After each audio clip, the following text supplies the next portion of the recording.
Greetings and salutations, General Securities Principles, or would-be General Securities Principles. This is Dean Tenney coming to you from my studio here in fabulous Las Vegas on a Sunday fun day with a explication request and whether this QID Series 24 Kaplan QBank 1438990 conflicts with page 439 of the license exam manual. It doesn't conflict. It's just saying on page 439 that a non-market maker who buys the stock and then charges a markup would be a riskless principal trade, which is true. In this situation is true as well. The takeaway for you as a test taker is a riskless principal trade is where I do not have inventory risk. And if I don't have inventory risk, I'm going to be hard pressed to be charging more than 5%. Anyways, let's go through this question. A market maker has a limit buy order for 38.80 for 1,000 shares of XYZ, WXYZ from a customer. I'm just going to label this, you got a lot of potential grammar here. So let's call this customer A.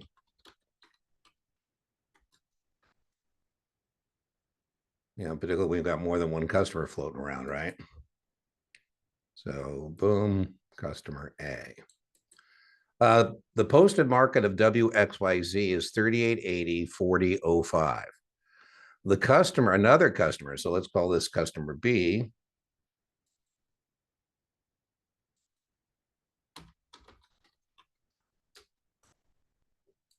At the firm places an order to sell. So I got customer A who wants to buy, I got customer B who wants to sell. And customer B wants to sell the market. The market maker pays 38.80 for 100 shares from the selling customer. So far, no inventory risk so far, right? And simultaneously, that's the pivot word in this question. Simultaneously,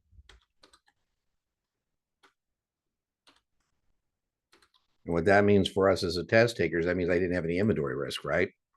Simultaneous, it looks like I need help here with my spelling skills.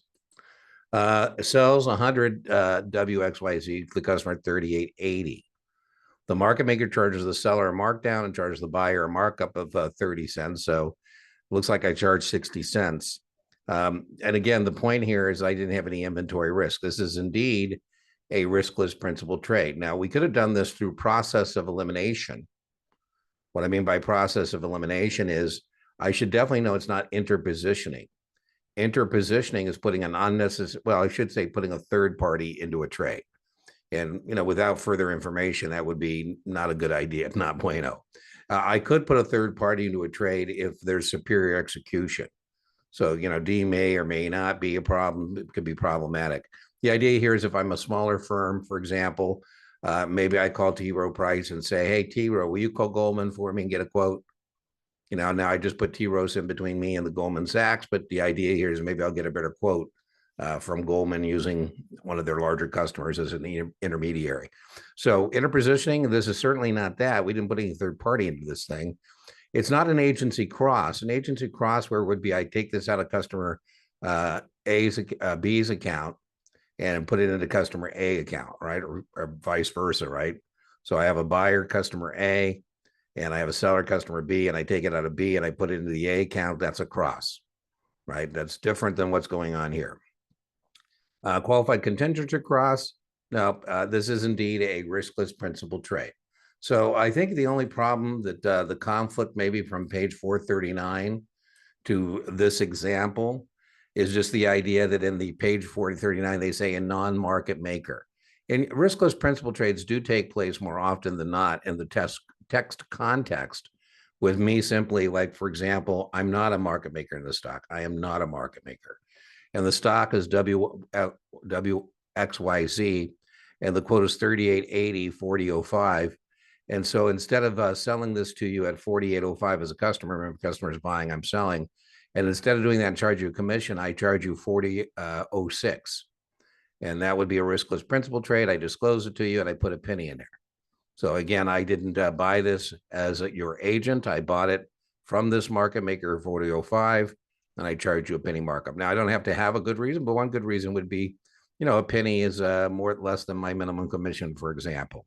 But again, main takeaway is riskless principle means no inventory risk. And main takeaway for test purposes is I'm going to be hard pressed, well, to charge more than 5%, because one of my things I can use in that policy, remember, it's not a rule, it's a policy.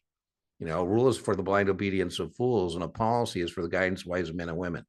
And so it doesn't mean I can't charge somebody more than 5%. And one of the justifications for doing so would be inventory risk, which again, in a riskless principal trade does not exist as a factor. All right, well, remember, inch by inch, your 24 is a cinch. Yard by yard, your 24 is hard. If you want further clarification, I'll certainly attempt to give it to you. But again, there's no test conflict between page 439 and this particular practice question. All right, see you next time. Bye-bye.